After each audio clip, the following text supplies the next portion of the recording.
شنو خايف؟ خايف لا ارسل.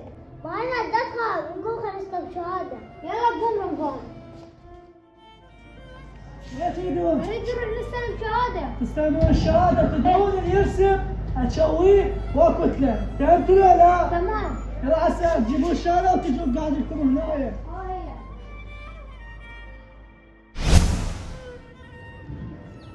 اقول لك رمضان، انا ما راح اروح وياك للمدرسه. ايش بتروح وياي؟ ما سمعت ابوي ايش قال؟ قال لي يرسم اكو لا اسويه. شعلك بابويا ان شاء الله تنجح. ها؟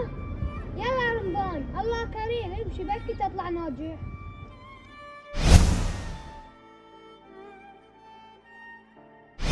هذول وين ضلوا؟ شو تأخروا؟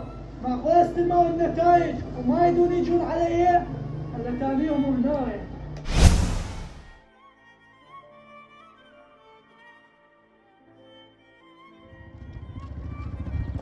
وقف رمضان. مالك شو تريد؟ رمضان روح لي البيت، لان تدري طلعت راسب. وانت ما تجي وياي للبيت؟ لا رمضان روح لي البيت، انا عندي شغله. عندي شغله اقضيها واجي، اذا يسال علي ابويا قول له هنود هسه يجي. تمام مهند. واهم شي لا تقول لابويا هنود راسب. يلا روح للبيت.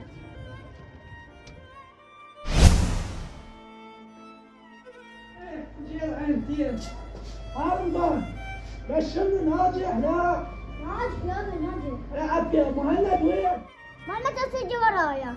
يجي وراك معناته راسب، اقوم اختله ورا الباب، من يجي الكتلة؟ مو اقول لك جفين ان شاء الله.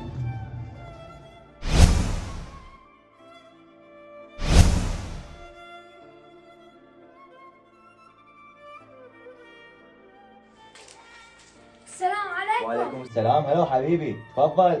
عمو اريد ازور هاي شهاده. عمو ليش تريد تزورها؟ وبعدين انت مو مهند بن حسام؟ اي عمو انا مهند بن حسام، طلعت راسب واريد ازور شهاده، خاف ابوي يقتلني. تريد تزور الشهادة. زين شنو رايك اعطيك طريقة تخلصك من كتلة ابوك وبدون ما تزور الشهادة؟ الله ويدك عمو، شنو هالطريقه اللي عندك؟ تمام، راح اعطيك الطريقة. تاخذ هاي السكينة وتروح بيها على ابوك.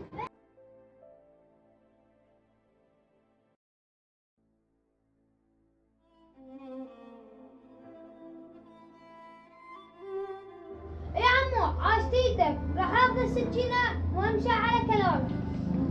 وشد حيلك بالدراسة.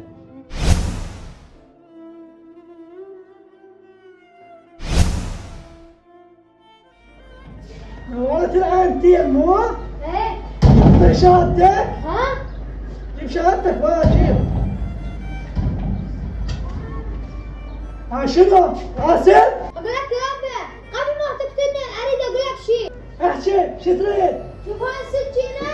تاخذ هاي السكينة وتروح بيها على ابوك، لان ابوك كان صديقه كلش واعرف اللي مار بيه.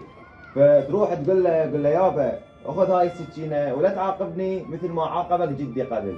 عرفت؟ ما اريدك تعاملني مثل ما عاملك جدي. وليدي حكيك صحيح وحكم علي، المفروض انا ما اسوي هيك شيء. سامحني ابني، انا غلطت